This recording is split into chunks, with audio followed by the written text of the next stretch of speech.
Hi all, welcome to my channel. ഇന്ന് ഈ വീഡിയോയിൽ ഞാൻ നിങ്ങൾക്ക് ടൈം മാനേജ്മെൻറ്റിനെ കുറിച്ചാണ് പറഞ്ഞു തരുന്നത്.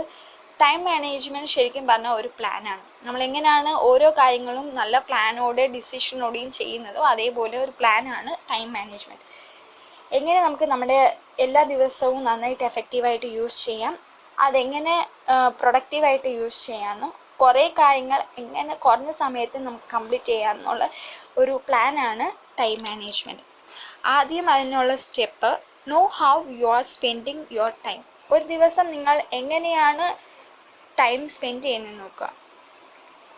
കുറേ സമയം നമ്മൾ പ്രൊഡക്റ്റീവായിട്ട് യൂസ് ചെയ്യുന്നുണ്ടോ അല്ലെങ്കിൽ അൺപ്രൊഡക്റ്റീവായിട്ട് യൂസ് ചെയ്യുന്നുണ്ടോ എന്നൊക്കെ ട്രാക്ക് ചെയ്യാം.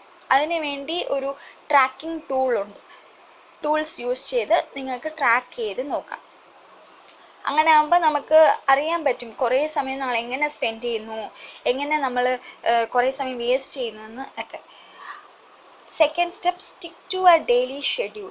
എല്ലാ ദിവസവും ഒരു ടൈം ടേബിൾ പോലെ ഒരു ഷെഡ്യൂൾ വെക്കുക. ഇന്ന സമയത്ത് ഞാൻ ഇതേ ചെയ്തുള്ളൂ, ഇന്ന സമയത്ത് ഞാൻ ഇത് ചെയ്യും, അങ്ങനെ ഒരു ഷെഡ്യൂൾ വെക്കുക. അപ്പോൾ കൂടുതൽ സമയം ഒരു കാര്യത്തിന് സ്പെൻഡ് ചെയ്യുന്ന പോലെ നമുക്ക് തോന്നത്തില്ല. മൂന്നാമത്, പ്രയോറിറ്റൈസ് ചെയ്യാം. പ്രയോറിറ്റൈസ് ചെയ്യാന്ന് വെച്ചാൽ ഒരു ടു ഡു ലിസ്റ്റ് എഴുതി വെക്കുക.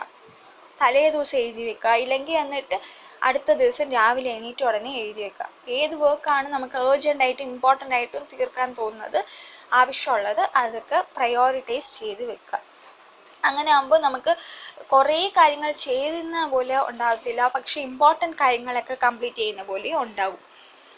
നാലാമത്തെ step, tackle the most difficult task first. നിങ്ങൾ പറയുന്ന കേട്ടിട്ടുണ്ടാവും, ഈറ്റ് ദാറ്റ് ഫ്രോഗ്.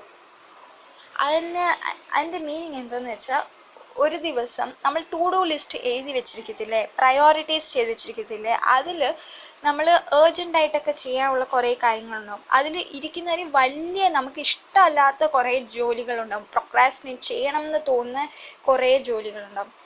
അങ്ങനെ കഷ്ടമായിട്ട് ഇരിക്കുന്ന ജോലികളെ ആദ്യം എടുത്ത് ചെയ്യാം.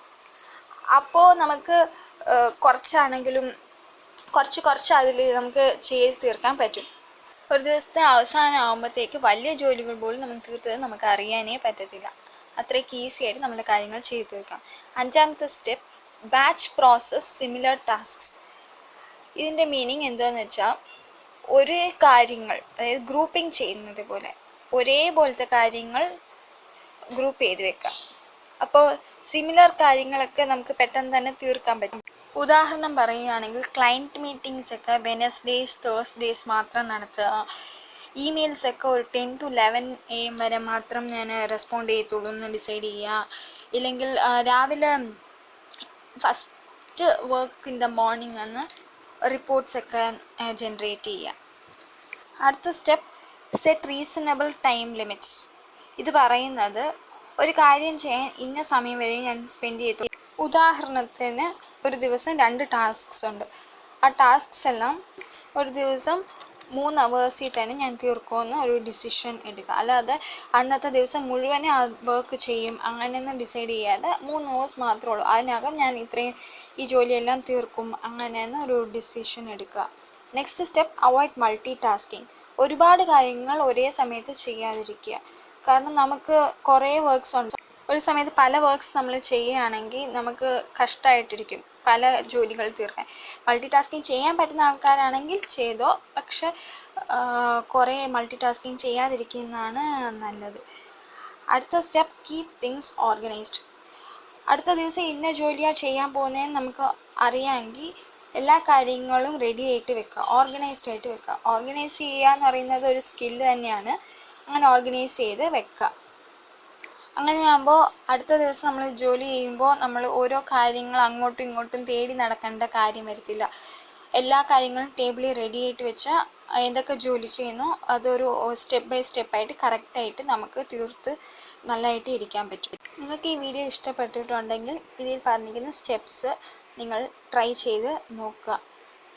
ടൈം മാനേജ്മെൻറ്റ് ഈസി ഒന്നുമല്ല, പക്ഷെ കുറച്ച് നമ്മൾ ചെയ്യുമ്പോൾ അത് നമ്മുടെ ഒരു ശീലമായിട്ട് മാറും. അങ്ങനെ നിങ്ങളൊന്ന് ഇതെല്ലാം ഒന്ന് പ്രാക്ടീസ് ചെയ്ത് നോക്കുക.